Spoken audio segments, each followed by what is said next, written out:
The first step to removing an engine is to detach everything that connects the engine to the rest of the vehicle.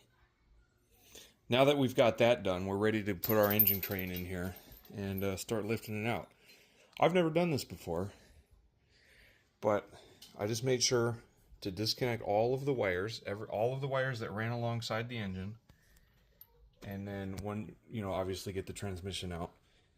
And when you can like rock it back and forth just to make sure nothing's attached to it, because from what I've seen, they call this device the tester of the maximum tensile strength of everything you forgot to disconnect. So I got to jack it up a little bit to get the weight off the engine mounts, and then I can unbolt those and then just lift it out, hopefully. I haven't even watched any videos or anything. I'm just going to wing it. But I do know there is an additional slot for the hood prop to put the hood basically straight up, so we have enough room to lift the engine crane, and so it won't hit the hood.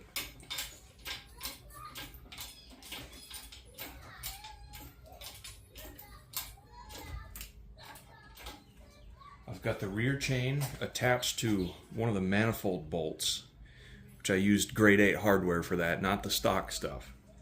And then the other one is attached to the back AC bracket thing.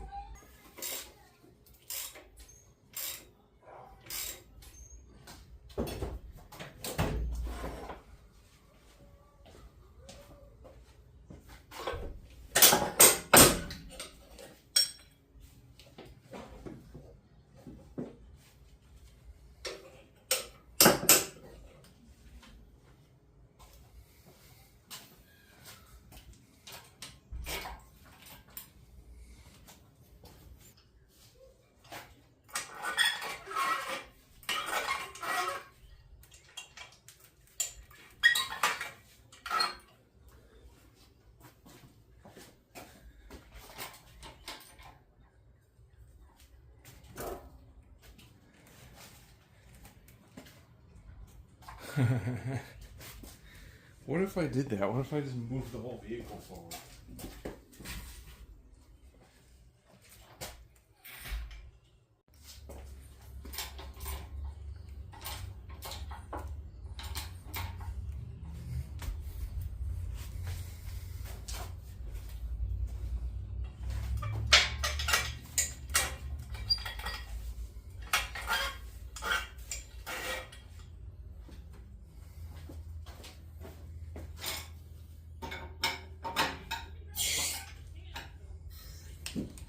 Yeah, that's just taking a whole car with it. Okay, so I gotta level it a bit better, and then I think I'm just gonna have to pry it out of the engine mounts.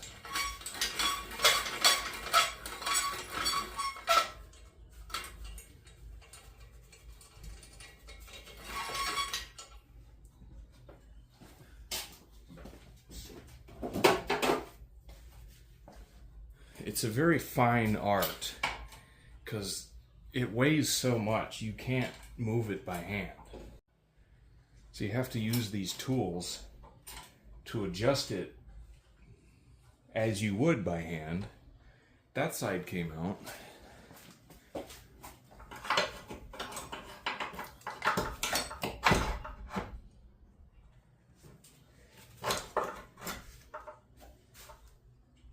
It's just kind of wedged in there.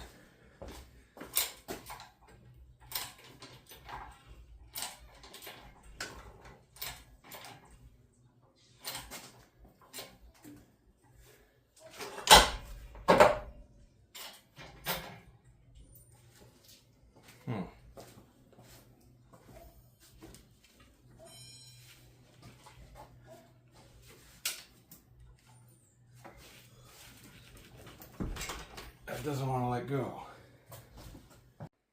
Another thing to watch out for is stuff like this. The oil filter just started hitting the charcoal canister, so I can't really go any higher on this side without taking that off. I have to get this side disconnected. How about our Tested and true hammer method. Oh, that sounded healthy.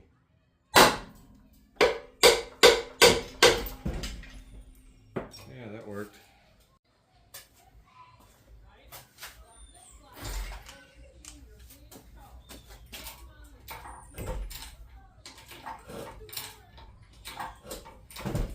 There we go. You can see once we're trying to get the 4-liter out of here, there's like no room right here, and there's also like no room right here. The injector harness would usually be out of here. I think this is literally only an issue on 1996 specifically, where it's part of the whole body harness. Let's check on the other side. You know, I'm not hitting my oil filter anymore because I moved it forward. Alternator's kind of hitting the battery tray. They really crammed this thing in here, but I think there's just enough room to get it out.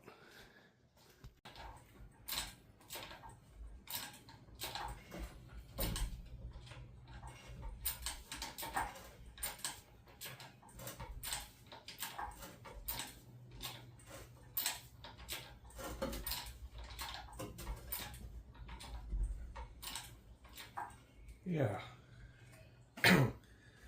Easy. Without a transmission, without the header panel, and with the hood straight up opened. It just comes right out of there. That's cool. I'm going to pull this whole thing back. I mean, I suppose this is a two-person job, but I'm having fun. So we have to get it high enough so the oil pan clears the front bumper, and in doing so you might run out of clearance in your garage, but we're just barely making it.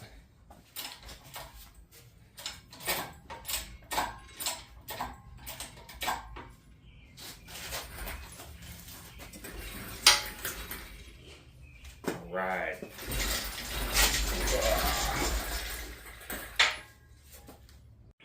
Wow.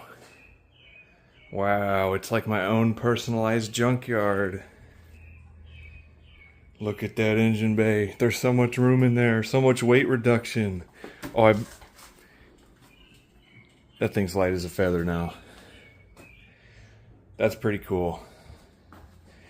Alright, so here's our flying 4-liter. Look at all this oil. That thing's drenched. It's all from the valve cover. It goes all the way down the whole thing. So, now that we've got it out and on a crane, we need to put it on this stand. So this thing comes off. I have the applicable bolts right here. We're going to take this black thing out of here and bolt it onto the engine, and then use the crane and this thing to slide it back in here nice and easy.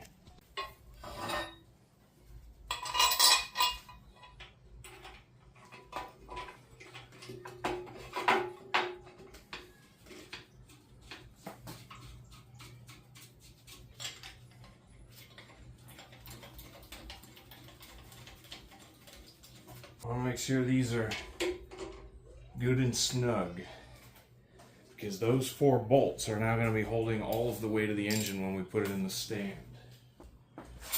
Now we have to reline it up again.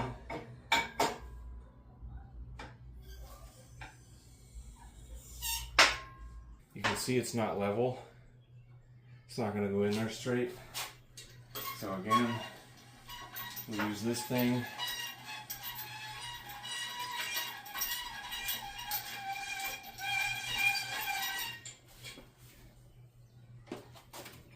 Now it's not low enough.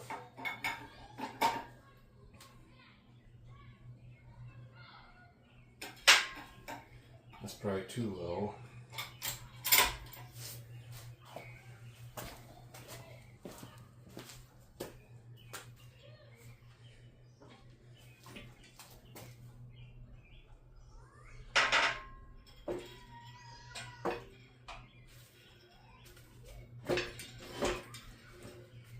Okay.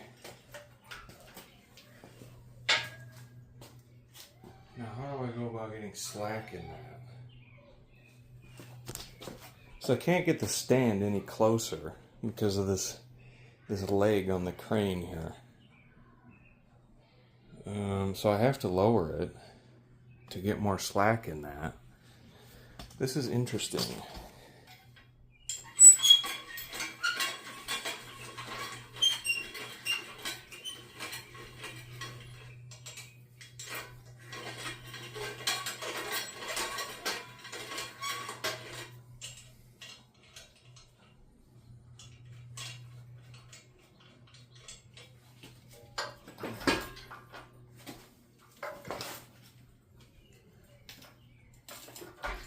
Oh, come on.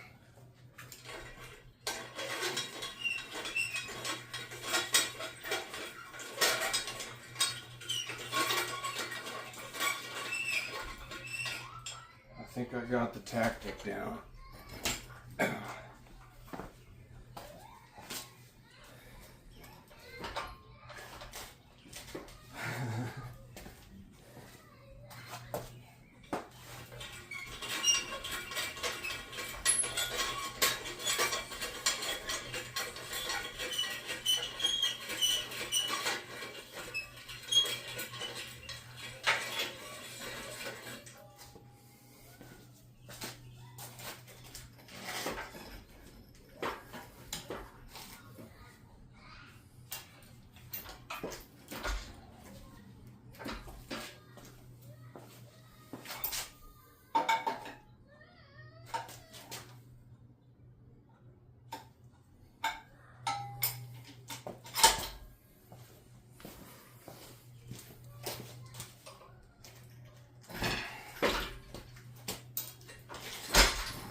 Okay.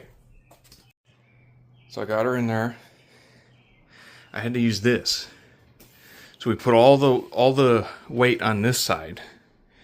So this side's the height. We're effectively, in reference to the crane, we're tilting the engine this way, so that when we lower the crane, it straightens the engine, if that makes sense.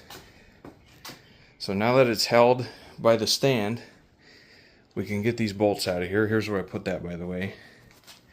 And on the other side, at the back AC bracket bolt. Use grade 8 bolts for that. Don't use the stock stuff. Oh, and I broke the temperature sensor. Damn! Alright, and there's your 1996 Jeep 4-liter. I'm gonna go take a break now. But without the engine there, you can easily access the bottommost HVAC box bolt. That's very convenient. I need to get the front axle out of this yet too, so I think while it's in here, I'm just gonna unbolt everything except the bare essentials and then just roll it back outside. I also need the clutch stuff and the brake stuff and all the wires, and yeah, we're nowhere near done yet, but that was a pretty big step.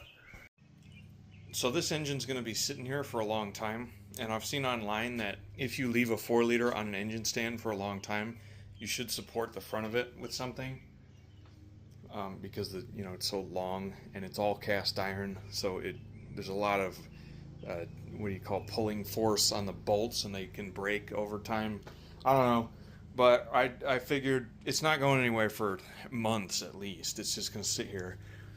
So I put a stick and a Liberty spare tire jack over there just to support it a little bit. There's really not much weight on that at all. It's just touching it, just to help hold it up, you know.